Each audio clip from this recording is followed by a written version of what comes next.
Damas y caballeros, muy buenas noches. El Instituto de Estudios Histórico-Marítimos del Perú les da la más cordial bienvenida a esta conferencia titulada Expediciones del Virrey Amat a Tahití.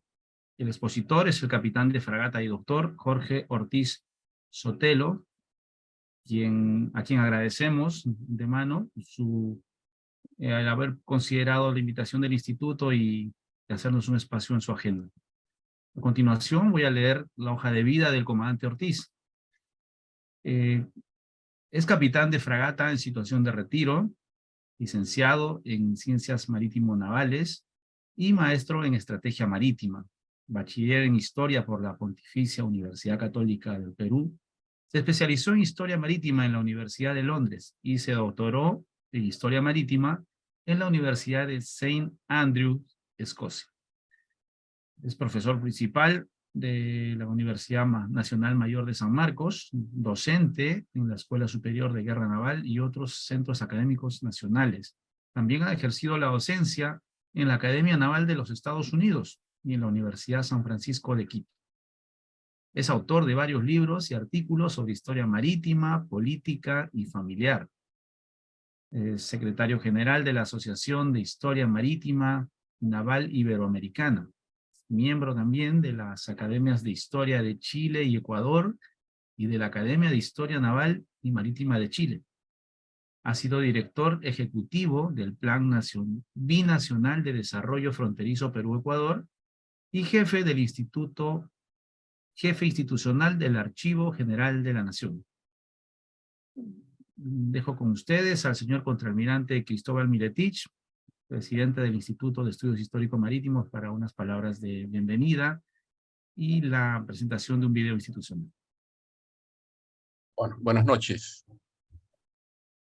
Ya presentar a Jorge Ortiz es algo rutinario porque nos ha acompañado muchas veces.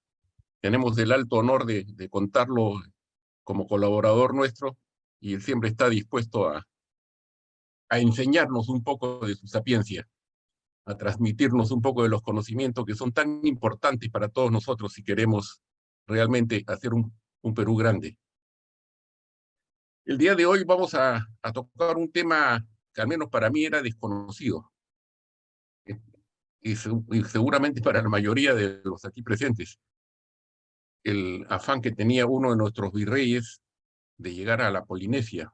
Y no, por hecho llegó. Ya nos va a contar Jorge cómo fue todo el periplo, todo lo que pasó en esa época y los efectos que podrían tener, que hubieran podido tener hacia el día de hoy.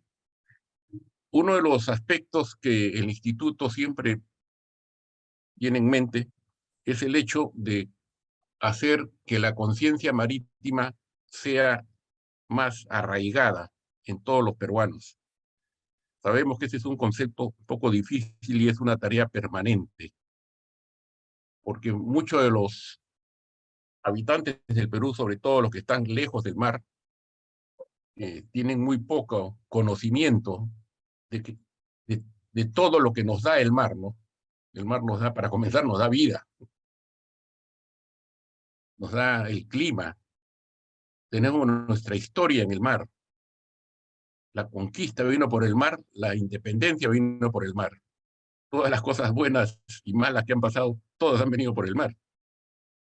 Entonces es importante que tengamos una conciencia completa de qué cosa es lo que debemos hacer, cómo debemos cuidarlo, cómo debemos protegerlo para impedir que se siga depredando como hasta ahora. Muy bien, entonces, para no hacer más larga la presentación, dejo con ustedes al doctor, capitán de fragata de la Marina Peruana, Jorge Ortiz Sotelo. Adelante. Disculpe la interrupción, simplemente para dar pase a nuestro video institucional para que puedan conocernos un poco mejor. Ah, perdón, me había olvidado, sí. Eso dura un minuto nomás, minuto y medio. Sí. No sé si pueden escuchar el audio. No, no se escucha el audio. ¿No? No. De estudios histórico-marítimos del Perú. ¿No? Ahora sí. Viendo el conocimiento y la conciencia sobre nuestro mar, ríos y lagos, y el poder marítimo y nuestra historia naval. Una iniciativa gestada en 1963, en un principio por el entonces capitán de navío Federico Salmón de la Jara, con el apoyo de ilustres marinos e intelectuales de la época, que se hizo realidad el 17 de octubre de 1972. Así empezó a escribirse la obra fundamental del Instituto. Al día de hoy se han publicado 28 volúmenes sobre las actividades del hombre peruano y su mar, desde la época preincaica hasta el presente siglo. Hoy el Instituto de Estudios Históricos Marítimos del Perú desarrolla múltiples actividades relacionadas a afianzar el pensamiento, conocimiento y visión política, económica y social de la historia, la realidad de los intereses marítimos en nuestra sociedad, difunde la importancia de nuestro mar como guía para el desarrollo, resaltando su enorme potencial para integrarnos cultural, comercial y socialmente al mundo de hoy. El Instituto se proyecta a futuro como protagonista de la implementación de una estrategia marítima socio de país, asesorando y coordinando la investigación, desarrollo y promoción de la historia marítima del Perú, así como promover todas las actividades vinculadas al quehacer histórico marítimo. Histórico marítimo del Perú. Cheque mal, que no.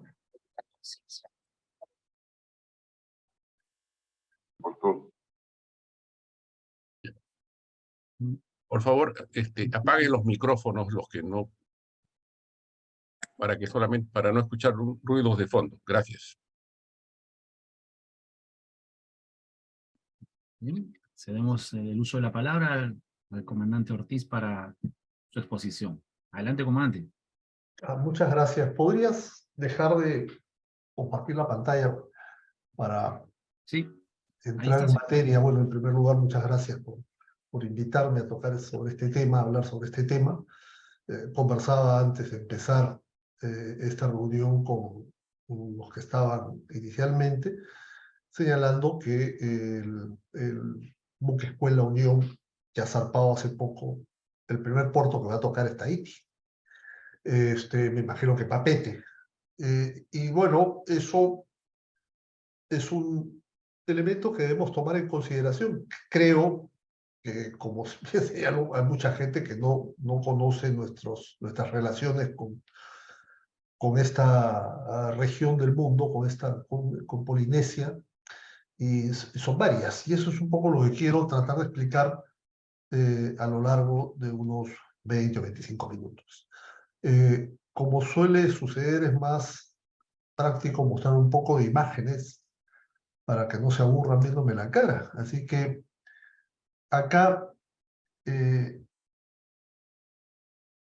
que empezar yéndose más atrás. Hay que empezar con el tema de las bulas alejandrinas y el Tratado de Tordesillas, que divide el mundo, ¿no? Divide el mundo entre el ámbito de influencia portugués y el ámbito de influencia castellano.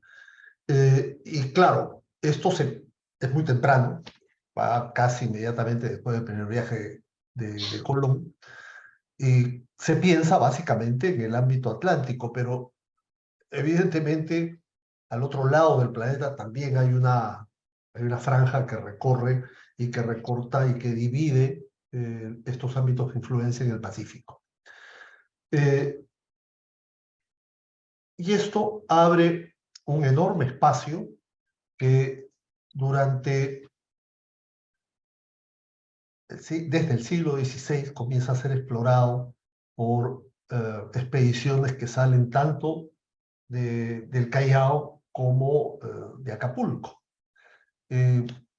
Vale la pena señalar que entre 1567 y 1595 hay dos viajes de Álvaro de Mendaña, que va a descubrir una serie de islas en el Pacífico Sur. En 1605, Pedro Fernández de Quirós igualmente hace otro viaje enorme que llega a esta zona de las Islas Santa Cruz, y una de las naves que participa en ese viaje es la que cruza por el estrecho de Torres y avista Australia por primera vez. También hay viajes directos a Filipinas desde acá. Entonces, el Pacífico, que es llamado por los españoles pues el lago español, el lago hispano, va a tener esta condición durante mucho tiempo. Pero eventualmente esto comienza a cambiar. Ya en el siglo XVIII, bueno, hay presencia inglesa, hay presencia neerlandesa, hay presencia francesa esporádica desde finales del siglo XVI, pero en el XVIII, luego de la paz que pone fin a la Guerra de los 7 años, se inicia una nueva fase, que es la época de las grandes exploraciones. Hay varios elementos que confluyen a que esto se produzca. Por un lado, es un efecto de la ilustración, un efecto del mejor, la búsqueda del conocimiento científico y la exploración de estos espacios enormes, y de otro lado, un asunto que es fundamental, que es la invención del reloj marino, que permite solucionar un viejo problema de navegación que era el cálculo de la longitud. En este contexto es que va a comenzar a haber presencia de otros países en el Pacífico. Los rusos están en el Pacífico Norte, en realidad, desde temprano el siglo XVIII, van a usar los viajes de Bering, de Chirikov, y van a expandirse por lo que luego va a ser Alaska, ¿no? En el contexto de otra guerra de sucesión austriaca, hay una expedición inglesa al mando del Comodoro Anson, que penetra por el Pacífico, ataca las costas peruanas, incendia Paita y luego recorre todo este enorme espacio y va, al llegar a Gran Bretaña, va a dar ideas sobre lo que puede ubicarse en esta región del planeta. Y en ese ámbito es que el gobierno británico decide enviar una primera expedición a explorar el Pacífico. Esta primera expedición está al mando de John Byron, en las fechas que ustedes pueden ver ahí, 1764 al 66, con 2 buques, el Dolphin y el Tamar, y va a recorrer buena parte del Pacífico, y en ese contexto va a alentar también a que otros exploradores, con la información que ha reunido, puedan seguirlo. Poco después de regresar Byron, hay una segunda expedición al mando de Samuel Wallis, que el 17 de junio del 67 llega a Tahití. Y va a tomar la isla de Tahití bajo la jurisdicción inglesa, le va a dar el nombre de Rey Jorge III. No está mucho tiempo, pero toma posesión de la isla a nombre inglés. Simultáneamente, hay ese mismo año hay un tema complejo al otro lado, en el Atlántico, ¿no? En el Atlántico Sur, las Islas Malvinas, hay un asentamiento que es francés que se ha llevado a cabo en la isla Malvina, que está a la izquierda, no me acuerdo ahorita el nombre. Los españoles se dan cuenta de eso, van a exigirle a Francia que desaloje esa cuestión. El que ha llevado a cabo esa expedición es Bougainville, y los franceses reconocen la soberanía española sobre esta zona, sin darse cuenta que en la isla, en la Gran Malvina, también se habían asentado los ingleses. Esto va a generar una crisis porque a estos ingleses van a ser expulsados por la fuerza en 1770, y se genera una situación compleja que lleva a ambos estados, a Inglaterra y a Gran Bretaña y a España, a un punto al borde de la guerra. Pero finalmente se acepta devolver las posesiones británicas, pero sin renunciar por eso a los derechos de soberanía. Bueno, el problema con esto es que Malvinas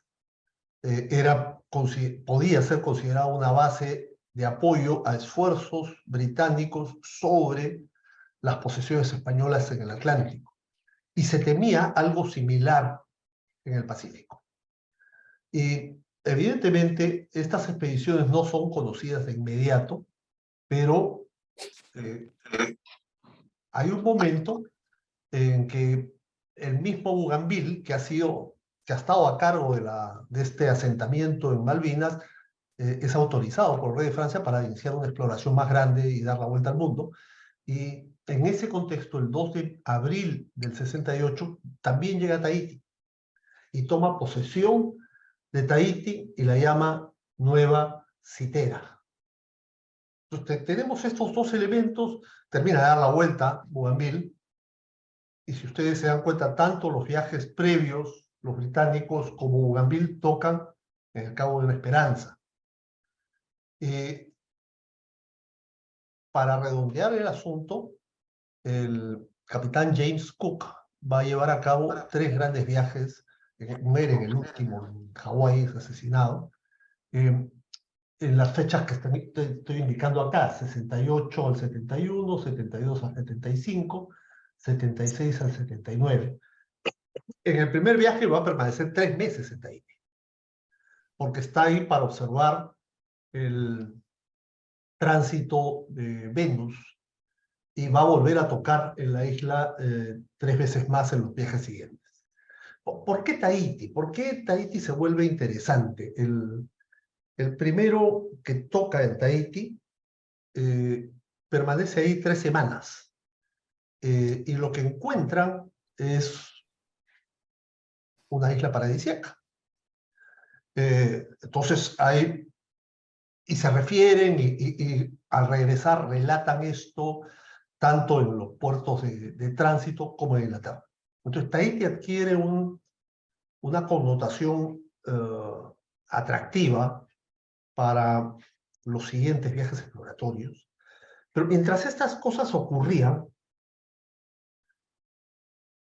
en abril de 1770 hay un buque francés, un buque comercial, mercante, que ha salido de una colonia francesa en la India, en Pondicherry, en busca, habiendo escuchado los relatos de los viajes previos a la Polinesia, busca encontrar una isla para establecer una base comercial.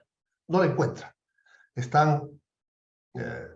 Se les acaba el agua, tienen dificultades de víveres, finalmente terminan en Chilca, arribando a Chilca por ser el punto más cercano donde creen que pueden obtener auxilio. El capitán desembarca, trata de desembarcar en un bote, el bote se voltea, se ahoga. Su segundo, Guillermo Lavaux, la ve, trae el buque al Callao, el virrey Amat detiene el buque porque no le cree, dice que están contrabandeando y el buque se va a quedar acá 3 años. Pero al margen de eso, la B le informa de los viajes que están ocurriendo. Le dice, los británicos, los franceses han estado en esta zona, han tocado en estas islas. Entonces se prende la señal de alarma. En Madrid también ya se conocía algo de eso. Y se le ordena al virrey Amat llevar a cabo expediciones a las islas para ver si es que se han asentado algunos ingleses o franceses en una zona que pueda constituir una amenaza eventual a las posesiones españolas en América. En esa condición es que el virrey Amat va a organizar 4 expediciones. La primera de estas expediciones va a salir a la isla de Pascua. A ver, en la costa del Pacífico ha habido un intento de asentamiento neerlandés en 1640 en la zona de Valdivia. Otra isla cercana son Juan Fernández, que muchas veces es un punto de recalada forzosa de aquellos que doblan el cabo. Pero ambas islas están muy cerca de, digamos, los centros de poder españoles en América. Entonces, la búsqueda ahora es en islas más lejanas. Y es así que se le ordena a la primera expedición para que vaya en busca de un posible asentamiento en la isla de Pascua. Esta expedición es llevada a cabo por el capitán de navío Felipe González de Aedo, con 2 buques, el San Lorenzo y la fragata Santa Rosalía. Van a llegar a Rapa Nui, van a denominar esta isla San Carlos. Evidentemente entra en contacto con los nativos. Realmente no descubren la isla había sido descubierta por los europeos, por un neerlandés en 1722. Tránsito muy breve, pero lo que sí hace esta expedición es llevar a cabo un levantamiento mucho más prolijo, ¿no? Pero el tema de Tahití es más importante porque en San Carlos no se encuentra evidencia de una presencia extranjera, pero se sabe que en Tahití sí ha habido. Es una isla, la información que se tiene es que se han asentado los británicos en una isla del Océano Pacífico llamada por ellos la isla del Rey Jorge y por los naturales Otahetí. Va a organizar estas 3 expediciones en las fechas que están indicadas acá, en la primera del año de abril del 72 a mayo del 73, la segunda de septiembre del 74 a abril del 75, y la tercera de septiembre del 75 a febrero del siguiente año. Las 3 expediciones van a ser llevadas a cabo por la fragata Santa María Magdalena, alias Águila, que es el nombre con que más frecuentemente se le conoce, ¿no? Los buques españoles suelen tener un nombre formal y un alias. En el segundo viaje va a estar apoyado por un pailebote San Miguel, alias Júpiter. Domingo de Bonachea va a estar al mando de las 2 primeras expediciones y fallece en Tahití en la segunda expedición.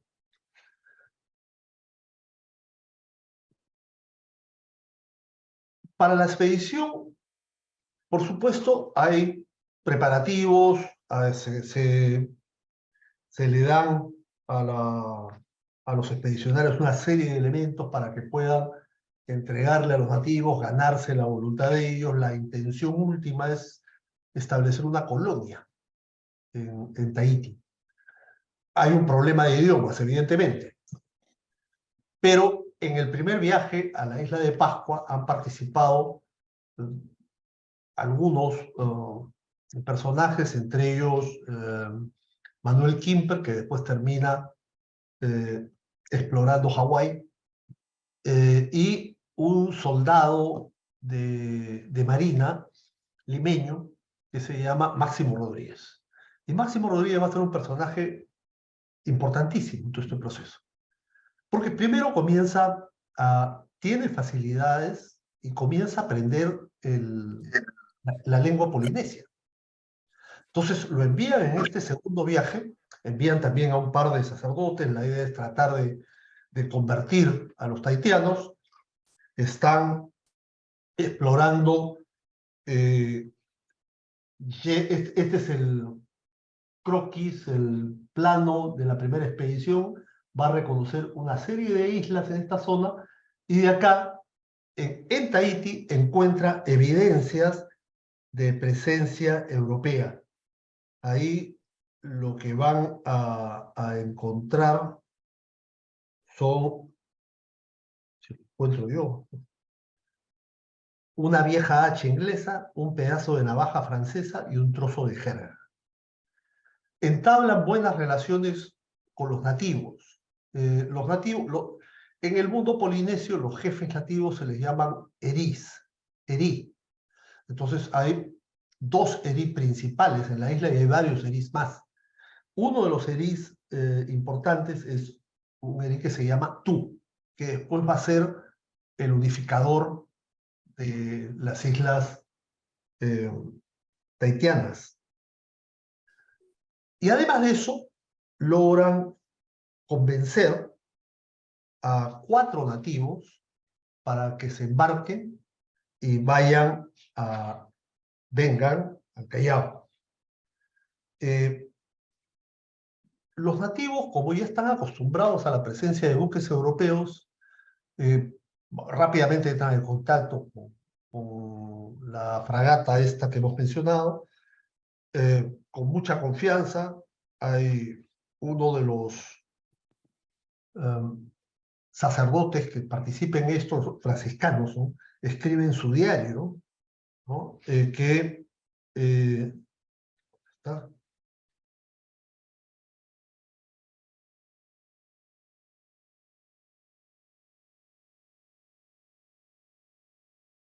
Está buscando, no sé, Pero subieron a bordo con mucha frecuencia, y cito, día hubo en que para comer los oficiales tuvieron que dejarle la cámara a los isleños y bajar a hacerlo en la Santa Bárbara. Entonces, bueno, hay una buena relación, se encuentra evidencia de presencia extranjera, se regresa con 4 nativos a Lima para... Vamos, se regresa con 4 nativos, uno de ellos fallece en Valparaíso, porque la expedición tenía instrucciones del virrey de dirigirse a Otaheite y también a San Carlos, perdón, a la isla, a Rapa Nui. Bonachea decide dirigirse primero a la isla más lejana y después va a bajar a regresar hacia Valparaíso para reabastecerse y dirigirse hacia la isla de San Carlos o Rapa Nui, pero tiene problemas porque al llegar a Tahití choca con una roca. Entonces tiene un problema en la quilla, se repara, pero al salir de Valparaíso comienza a embarcar demasiada agua y finalmente decide dirigirse al Callao. En el Callao, bueno, en este viaje, en esta expedición, se hace el levantamiento de una serie de mapas y croquis de la isla. Se explora la isla en canoa, a pie. Este punto es donde llega la fragata esta, es el puerto de Tairaparú, y él, Bonachea, lo llama Santa María Magdalena. El principal piloto o el cartógrafo es Juan Derbé, que va a producir mapas bastante interesantes, ¿no? Y además hace un levantamiento del puerto de Santa María Magdalena. En este proceso se regresa y lo que tienen ahora por delante, el virrey Amat recibe la información que se le ha dado en el viaje, se ha levantado un montón de información, se ha enriquecido, hay un se va formando una especie de diccionario polinesio español. El encargado de eso es este soldado que les decía, Máximo Rodríguez. Se recogen plantas, algunas de esas plantas van a prosperar en el Perú. Una de ellas es el plátano de la isla, se llama así por eso, ¿no? Y bueno, claro, ahora lo que viene es, tenemos 3 nativos que han llegado, el otro se ha muerto, 3 nativos que llegan a Lima, estos los va a albergar y proteger el virrey, de hecho se van a bautizar, uno de ellos va a fallecer. El encargado de acompañar a estos nativos nuevamente es Máximo Rodríguez, que logra adquirir un creciente conocimiento de la lengua local y enriquece de esa manera el diccionario o el lexicón que había formado. Pero ahora lo que viene es la siguiente fase, o sea, la intención es asentar una colonia española en Tahití para evitar que cualquier otro país lo pueda hacer. Entonces, bueno, hay un segundo viaje que tiene que organizarse. Este segundo viaje va a ser más complejo. Hay nuevamente 2 franciscanos que son asignados. La intención es que permanezcan 1 año en la isla. Lo mismo que Máximo Rodríguez como intérprete.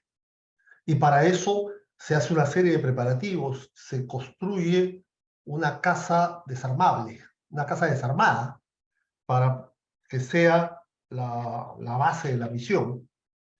Y además, como tiene más carga, se fleta este bergantín que les decía, el Júpiter, para que acompañe a la fragata. Las dos naves zarpan en septiembre del 74, se van a separar en un momento dado, pero finalmente terminan arribando a otro punto de la isla, que es donde actualmente está Papete, que va a llamarse Santísima Cruz de Ojatutica.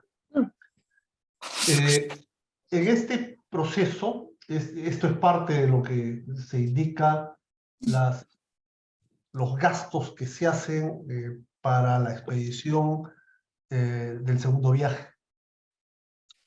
En este proceso van los sacerdotes que menciono acá, ¿no? Clota y González, Máximo Rodríguez, entran nuevamente los edís, los jefes locales van a autorizar que puedan levantar la casa y quedarse con ellos. A esto se va a sumar después un marinero para apoyar en las labores más domésticas de la misión. Y el 5 de enero, González de Ayo lleva a cabo una ceremonia de toma de posesión formal de la isla, a la cual se le da el nombre de Carlos III. Por supuesto, los edís van a participar en esto, probablemente sin enterarse muy bien de lo que sucedía, pero llegan a marcar un documento que se hace que se conoce como la capitulación de Tautira. Concluida esta ceremonia, la Bonachea zarpa para explorar otras islas y pronto se siente enfermo, va a regresar al puerto de salida y el 26 de enero fallece. Es enterrado ahí en tierra y toma el mando su segundo, el teniente de navío Tomás de Gayangos, y con ellos va a regresar esta expedición. Se quedan en la isla estos 4 personajes. Hay una relación de este viaje escrita por... Hay varias relaciones de este viaje, pero del viaje como tal, esta es una relación interesante de Josep de Antía, que es el capitán del bergantín Júpiter. La tercera expedición, o sea, se han quedado, entonces esto demanda ahora mantener un flujo más o menos regular con la isla para reabastecer y atender las necesidades que pueda tener la misión. Y por eso es que se organiza un tercer viaje. Este tercer viaje va a estar al mando del teniente de navío Juan Cayetano de Lángara y Huarte. El viaje, este personaje va a ser un personaje importante en la historia naval española, va a llegar a ser capitán general de la Armada. El viaje zarpa nuevamente con una serie de elementos, en el segundo viaje también se han traído a Lima 4 nativos. En este viaje, Lángara, cuando llega a la isla, los misioneros le dicen, esto es imposible, no hemos podido catequizar a la gente, queremos regresar. Lángara insiste, porque su función era esa, insistir, pero ante el pedido de los misioneros, que realmente los acepta a bordo. Les ha ido mal, en realidad, a los misioneros. Los misioneros han entrado en conflicto con los polinesios, pero el que le ha ido muy bien es a Rodríguez, a Máximo Rodríguez. Esto es el estado de salida de este viaje, del tercer viaje. En la fragata del Águila, los oficiales que participan, las dimensiones, las condiciones, las características. Máximo Rodríguez creo que es el gran personaje de todo este proceso. Limeño, le va muy bien, se entiende muy bien con los polinesios. Ha adquirido las habilidades, la lengua en el viaje los rudimentos, la lengua en el viaje a Rapa Nui, los ha perfeccionado en los viajes el primer viaje a Tahití, durante el periodo que está acompañando a los polinesios en Lima, durante los más de 9 meses que permanece en la isla, y le va muy bien, tiene muy buena relación. De hecho, los polinesios lo llaman mateema a él. Y de acuerdo a una información que me alcanzó un colega español, habría dejado descendencia en la isla. Lo cierto del caso es que escribió un diario de su permanencia. Los misioneros también escribieron un diario, pero su diario tenía pues una serie de problemas, una mirada distante, mientras que Rodríguez acompañaba a los nativos a recorrer la isla por tierra y por mar. A él, el diario de Máximo Rodríguez ha sido publicado en España, ha sido traducido al francés, ha sido traducido al inglés, acá no lo conoce nadie, lamentablemente. Esto, con quien mejor relación entabla es con el Verí Tú, que va a ser Pomaré I, el unificador de, digamos, de Tahití y las islas aledañas. Es un personaje importantísimo, ¿no? Y además recibe algunos presentes. Uno de ellos, que está actualmente en el Museo Nacional de Antropología en Madrid, es el humate de piedra, que es un elemento usado en la religiosidad tahitiana. La otra cosa que quería comentar es el tema de los tahitianos en Lima, ¿no? Es interesante, acá he logrado ubicar los nombres, las edades estimadas de algunos de ellos, no de todos. Del primer viaje son 4, como les decía. Este de acá fallece en Valparaíso, este de acá es bautizado como Tomás Amat, el otro, el tercero fallece en Lima, el cuarto es bautizado como Manuel Amat, y también regresa, en teoría van a ayudar a la labor misional para convertir a los tahitianos. En la práctica apenas regresaron, se fueron, pero digamos, fue un esfuerzo importante. Y en el segundo viaje hay 4. Dos de ellos fallecen en Lima, uno regresa, que no se sabe cuál es, y hay otro que decide quedarse en Lima, tampoco sabemos cuál es. Entonces hay una relación interesante, un lazo, un vínculo importante con Tahití que no hemos valorado ni sabido aprovechar, ¿no? Esto, cierro acá con las figuritas, esto es, por ejemplo, la descripción de la muerte o del internamiento en el hospital de San Andrés de uno de ellos, ¿no? Francisco José, de edad de 25 años, natural de la isla de Otaheite o Amat. Él es uno de los que fallece, de los que van en el segundo viaje. ¿Qué pasa con todo esto al final del día? El regreso de la expedición, de la tercera expedición, deja pues esto en vilo, los intentos de establecer una colonia ahí. Estamos hablando de 1775, un momento en que la situación internacional se había tornado compleja. Las colonias británicas en América del Norte habían iniciado ya la guerra de independencia, una guerra en la que España y Francia van a apoyar a estas colonias y que eventualmente van a entrar a la guerra contra Bretaña. La situación se torna más difícil, hay una serie de problemas, a pesar de lo cual el gobierno de Madrid insiste en la necesidad de enviar una expedición y asentar una colonia en Tahití.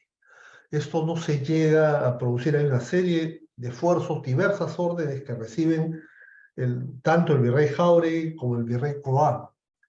Pero al final del día los temas económicos son los que van a primar y difícilmente se puede destinar una nave y recursos para llevar a cabo este esfuerzo. No faltan la insistencia de algunos misioneros en volver a la isla para continuar con su labor evangélica. Pero nada de esto se logra concretar. Poco después de esto, lo que va a ocurrir es que las noticias sobre Tahití se esparcen básicamente por la información que proporcionan los expedicionarios de Cook, y después lo que viene la expedición de la Perus, que también va a difundir datos sobre esta zona de lo que luego va a pasar a constituir pues, la Polinesia francesa, ¿no? Por todo esto, el gobierno español va a seguir insistiendo, pero llega un momento en que simple y llanamente no está en condiciones de afrontar un esfuerzo de esta naturaleza. En Tahití, la presencia de los buques peruanos queda registrada en la memoria colectiva. En uno de los últimos viajes que se lleva a cabo en 1788, un buque británico registra que se guarda memoria de esto.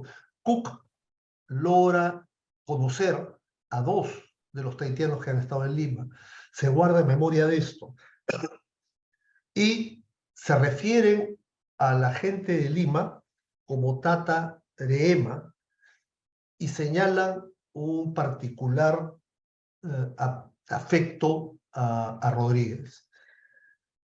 Lo cierto es que varias islas van a ser descubiertas en estos viajes. De acuerdo a la información que tengo, son más de 41 islas que son exploradas en este esfuerzo. Y se reúne pues una serie de material, la mayor parte ha desaparecido, acá no queda nada, lamentablemente. Mucho de esto está, hasta donde conozco, algo de esto está en colecciones españolas, pero lo cierto del caso es que aquel esfuerzo llevado a cabo por el virrey Amat con estos buques generaron un vínculo que no hemos sabido recordar, ¿no? Y creo que es importante, pensando un poco en los lazos que el Perú tiene que tener hacia el Pacífico y hacia el otro lado también. Esto de Tahití tiene algo parecido con el caso de Manuel Quimper y su exploración de las islas Hawái. Él es el primero que describe lo que hoy día es Pearl Harbor.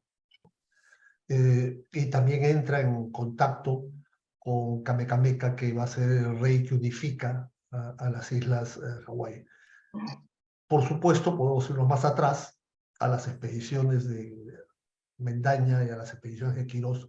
Creo que todo eso es parte de nuestra historia, una historia que es muy rica y que lamentablemente no siempre la tenemos presente.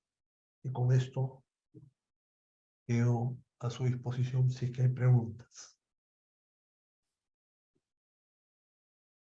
Muchas gracias, Jorge. ¿Alguien tiene alguna pregunta que hacer? Por favor, prendan sus micrófonos. Creo que hay bastante material para hacer consultas. Respecto a lo que hablaste del Hawái, nosotros hicimos un viaje al Hawái cuando éramos cadetes.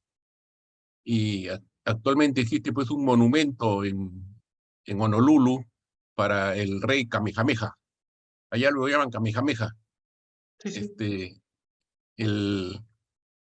Y que, como te dice, fue el unificador de las tribus que vivían en esa zona, ¿no? Yo Sí, no... En el viaje que hace Manuel Quimper a esta isla en 1791, escribe un diario y entra en contacto muy cercano con Kamehameha. Pero digamos, es ese tipo de expediciones y exploraciones en las cuales los peruanos tienen alguna participación. Por supuesto, esto era parte de la Real Armada, como quieran, pero había gente nuestra, ¿no? Había peruanos ahí, y eso creo que tenemos que recuperarlo y tenemos que revalorar. Y una cosa importante que veo que has resaltado también es la importancia de la situación mundial para todas las cosas que pasan en algún sitio. Toda la época que has tratado el día de hoy es justo un año antes de la Revolución Americana y 3 años antes de la Revolución Francesa. O sea que el mundo estaba en conflicto permanente y como tú lo has dicho, los ingleses apoyaban a los rebeldes cuando se trataba de Sudamérica contra los españoles, y los franceses y españoles apoyaban a los norteamericanos en su lucha por la independencia. Habría que preguntarse qué hubiera pasado si esa situación de conflicto entre las grandes potencias del momento no hubiera existido. Hubiera sido más difícil la independencia nuestra, no se hubiera realizado. Son dudas que siempre tengo yo, porque inclusive los libertadores de los países sudamericanos estudiaron en España, es decir, aprendieron a guerrear allá, ¿no? Y vinieron después a libertarnos. Pero si es que Napoleón no hubiera invadido España, a lo mejor España el rey hubiera tenido mucho más fuerzas para mandar a Latinoamérica cuando hubo el primer levantamiento en 1810. Que justo en ese momento estaban ellos más preocupados por independizarse ellos que por la independencia de sus colonias. Bueno, la independencia es un proceso complejo en el cual hay factores tanto en Europa internacionales como factores en nuestros terrenatos, capitanías. Yo creo que hubo una etapa de franco deterioro del Imperio Español y una etapa de mayor conciencia de la búsqueda de la autonomía por parte de buena parte de las élites americanas, ¿no? En eso hay pues factores que precipitan y que facilitan eso, y uno de ellos es efectivamente lo que hace Napoleón al secuestrar en la práctica a la familia real, ¿no? Esto genera la guerra de independencia española con todos los efectos que eso tiene en América, ¿no? El establecimiento de juntas que inicialmente van a buscar defender estos territorios a nombre del rey. Son juntas fidelistas, pero que rápidamente, a distintas velocidades, van a ir cambiando ese esquema de fidelismo por un propósito separatista, ¿no? Hola Larry, ¿cómo estás? Hola Ernesto, también, tiempo que no nos veíamos. Osvaldo. Muy bien. ¿Alguien quisiera hacer alguna otra pregunta? Sandra, buenas noches, bienvenida. Hola, como buenas siempre. noches. Buenas noches, ¿cómo están? Disculpen que haya llegado tarde. No, en realidad llegué tarde, entonces no puedo hacer muchas preguntas, pero sí es muy, muy interesante, como siempre. Gracias. Osvaldo había levantado la mano, pero se ha retirado. Ah, no, estás ahí, Osvaldo. Sí, es muy interesante la exposición. Un tema efectivamente muy descuidado. Convendría que el instituto haga planes para reunir en un libro diversos trabajos sobre la proyección peruana a través del Pacífico en la Polinesia y otras regiones, ¿no? Bastante alejadas de nosotros, pero en su momento muy importantes en los planes de gobierno colonial e incluso republicano. Quería preguntarte si sabes algo más del plátano de la isla, de qué modo o a través de qué medios el plátano de la isla se difundió, ¿no? A partir de las primeras plantas o plantones que, según has dicho, vinieron en la segunda expedición. Bueno, estas expediciones llevan también instrucciones para recolectar plantas y arbustos. Entonces, y hay un registro de eso. El que ha trabajado el caso específico del plátano de la isla es Enrique Carrión Ordóñez. La verdad que no sé si todavía esté acompañándonos en este Valle de Lágrimas, pero él escribió un trabajo sobre algunos temas de la lengua y algunos otros impactos de estas expediciones. Por ejemplo, él lo que señala es que en ese proceso también se insertó en la lengua castellana nuestra dos palabras, la palabra tabú y la palabra canaca. Luego ya en el 19, el tema de los canacas va a ser un tema más complejo. Pero hay pues esta relación. Y además, como les decía, por lo menos uno de los tahitianos se queda, rehúsa regresar.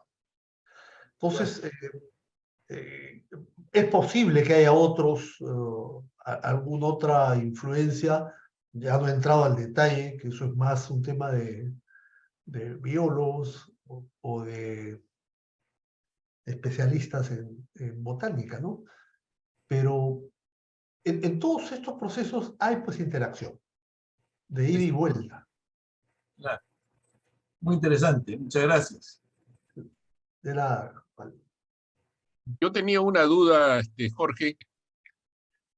Los viajes largos por mar eran muy complicados, sobre todo por el problema del escorbuto, la falta de vitamina C de los alimentos que tenían los tripulantes de los buques. Y según me contaron en algún momento, el capitán Cook, cuando llegó para llegar a Australia, que era un viaje bien largo, encontró una forma de combatir el escorbuto a través de lo que ahora nosotros llamamos los picles o los encurtidos, que era tomates, cebollas puestas en vinagre, y con eso los conservaban por más tiempo, y con eso se evitaba el escorbuto, que era el problema más grande de los viajes demasiado largos. ¿Cuánto se demora más o menos un viaje del Callao a Tahití? O se demoraba en esa época, más o menos. mira, mire, no hay una, no son viajes demasiado largos tampoco, ¿eh? Viaje largo es el cruce del Pacífico, si es que no Sí. tocamos, si no recalamos el cruce del Atlántico. Pero además ya en esta etapa, desde el viaje de Wallis, el primero, el de 1764, ya ha avanzado el conocimiento sobre temas vinculados al escorbuto y otro tipo de enfermedades. Entonces, las bajas, los muertos que se producen durante estos viajes son relativamente pocos. El problema es el cruce del Atlántico. Hay registros de buques que llegan con un tercio de la dotación enferma o en muy malas condiciones, ¿no? Porque, claro, no es solo la comida, el agua. El agua es un tema complejísimo, ¿no? Por eso se da también, en el caso británico, ron o cerveza, en el caso español igual vino o algún otro tipo de bebida espirituosa para compensar la dieta líquida. Pero ya yo creo que en este periodo comienza a encontrarse soluciones al tema de estas enfermedades que han sido terribles antes, ¿no? Muy bien. ¿Alguien más tiene otra pregunta?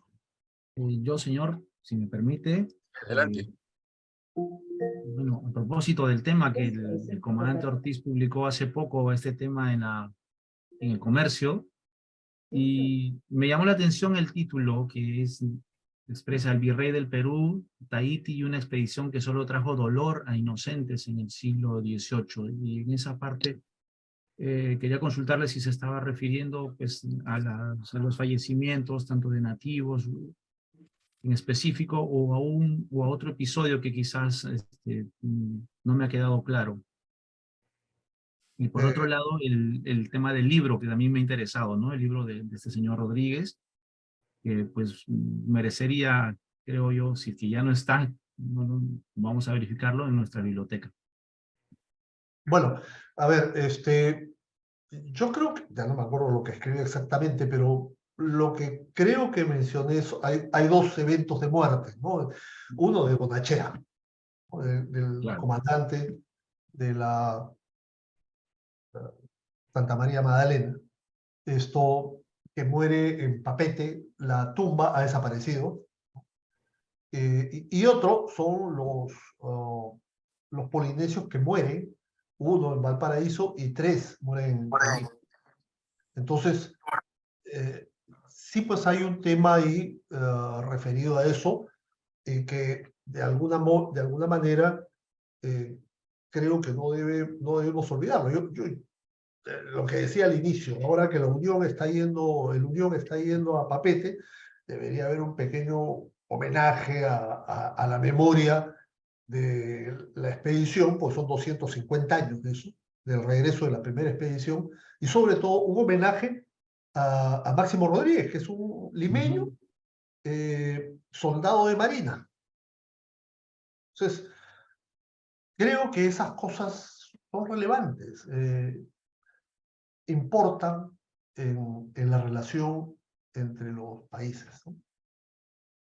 Bueno, yo no sé si todavía estamos a tiempo, pero creo que voy a tratar de enviarle esta conferencia al comandante del BAP Unión antes de que llegue a Tahití, y si es posible que las haga conocer a sus oficiales y a los cadetes, por si acaso haya algún tema de conversación relacionado sobre todo con este señor Rodríguez, ¿no?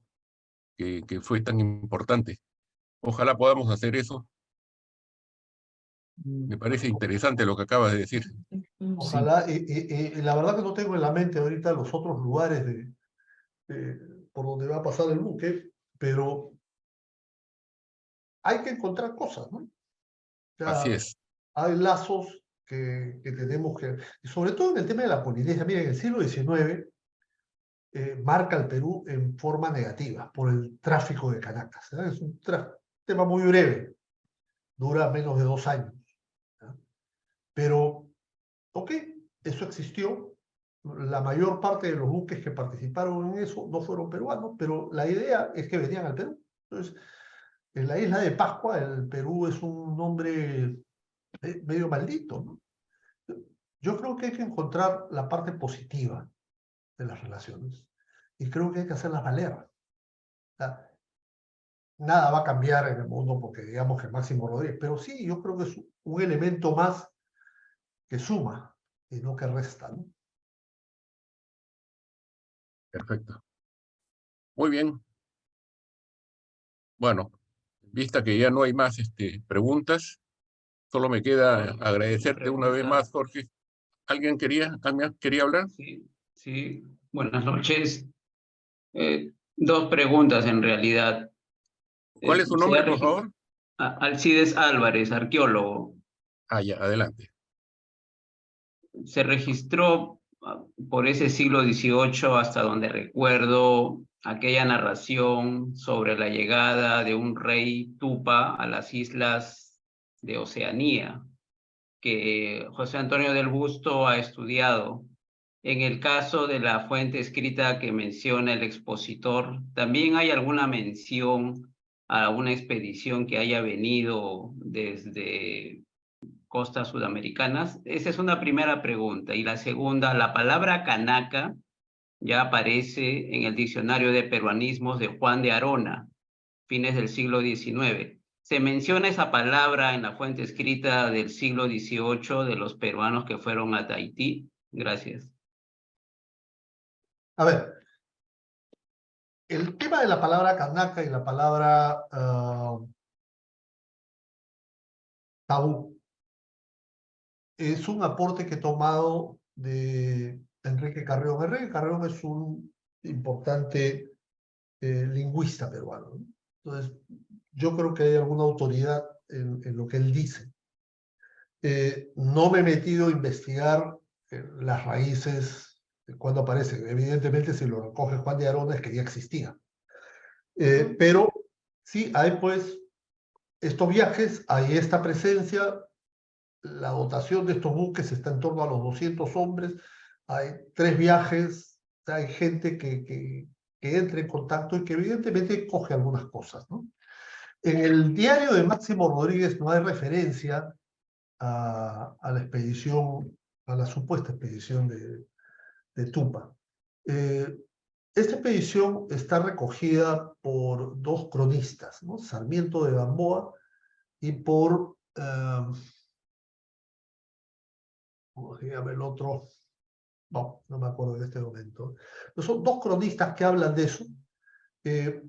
Y yo, si bien el doctor del Busto afirma que llegó a alguna isla de Polinesia, la verdad yo tengo mis reservas sobre eso. No por un tema de que no pudiera llegar, sino por un tema de que probablemente no pudiera regresar por el régimen de vientos.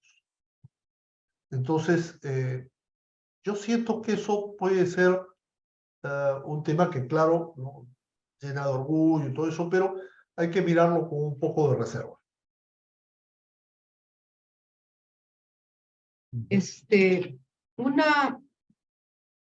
Yo estoy mirando el diccionario de peruanismo de Juan de Arona. Vamos a ver de qué año es este. Y, a ver, no. Vamos a ver si tiene un colofón o algo. No me dice el año. Bueno, tendría que buscarlo, pero no está acá. Canaca, ¿cómo se escribe? C-A-N-A, ¿cómo es? Canaca, ¿así? ¿Cómo se escucha? Con C. Sí. A ver. Canopa. A ver si la encuentro. Bueno, mientras busca, ahí, por ejemplo... No está. O sea, Canaca no está. De Cancha se pasa Candela. No hay. Pero tengo otro diccionario de peruanismos que no lo veo acá. No lo tengo en algún lugar de la casa y lo voy a buscar para ver más bien la historia de esta palabra, ¿no? Porque en el Juan de Arona, que es la colección que se hizo de cultura peruana, que se hizo en París en el año 36, por García Calderón, no está. Quizás en otro, en algo más reciente. Quizás. Pero sí, vamos a buscar. Me interesa. Muy bien. Disculpen la interrupción. No, muchas gracias. Bueno, acá veo el itinerario. Sí, señor, a propósito del comentario sobre el itinerario. Acá, si es que no lo ven, a Tahití, en la Polinesia Francesa, está arribando entre el 13 y el 17 de julio. Ya, pero otra cosa, por ejemplo, Guam es una de las islas exploradas aparentemente por Álvaro de Mendaña. En Japón tenemos el tema del personaje Aurelio García García, que es quien abre el comercio con Japón, lo mismo en el caso chino, ¿no? En la India, no sé si ese lado es Bombay. Bueno, en la India tenemos más bien contacto en Calcuta, que es donde toca la fragata Amazonas, ¿no?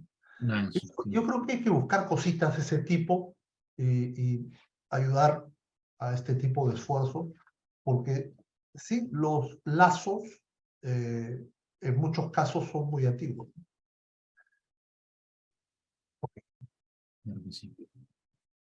¿Puedo? Acá lo he encontrado. Ajá. Lo he encontrado en el Diccionario Etimológico de Palabras del Perú de Julio Calvo Pérez. No reporta el año, pero dice portugués, canaco, hawaiano, canac, autóctono, nombre que se aplican a sí mismos los habitantes de la isla de Hawái, de raza amarilla. Eso es todo lo que dice. Nada más. Sí. Y este es más reciente, ¿no? Este tiene pocos años. Pero habría que rastrear el término para hacerle una afiliación, ¿no? Y el campo semántico. Podría hacerse, sí. Bueno, pero en todo caso ahí hay un tema sí. A investigar y evaluar. Por supuesto, después, ya en el 19, Ujú, Y hay varios kanacas, hay varios polinesios acá. ujú. O sea, Sí, es un sí, sí, yo desastre. me acuerdo.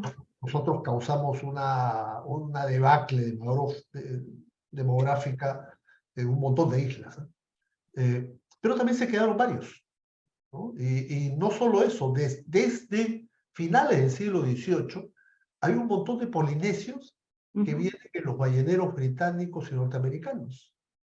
O sea, hay una relación y ese tipo de cosas creo que son las que nos conviene revalorar. Bueno, Claro. Muy bien. Bueno, nuevamente te agradezco, Jorge, y agradezco también la presencia de todo, de 14 personas. Gracias. Contigo 15. Muchísimas gracias y estén atentos porque siempre estamos realizando más o menos un promedio de 2 exposiciones cada mes sobre diferentes temas. La mayoría son tan interesantes como el de hoy. Y Sí. nuestro afán pues es hacer conocer la historia marítima y hacer conocer a nuestro océano. Muchas gracias y buenas noches. Como les Buenas repito, noches, muchas gracias. para los que acaban de ingresar, si es que quieren una grabación de esta Sí, conferencia, la pueden pedir, por favor, al instituto. ya. Sí, otras conferencias están grabadas en la... ¿puedes retirar el mapa para despedirnos y vernos las caras todos? Uy, Sí. perdón, señor. Ahora mismo. Ahora mismo. Stop sharing. Ya. Ya. Bueno, Entonces, como les decía, tenemos las exposiciones anteriores también en nuestra página web y la de hoy, por supuesto, el que desee la puede pedir en cualquier momento. Ujú. Bueno, Muchas muchísimas gracias. gracias Muchas muy gracias. buenas noches. Igualmente. Gracias. Hasta luego. Muchas hasta luego, gracias. hasta luego. Gracias. Gracias. Buenas noches. Luego, Chao. buenas noches.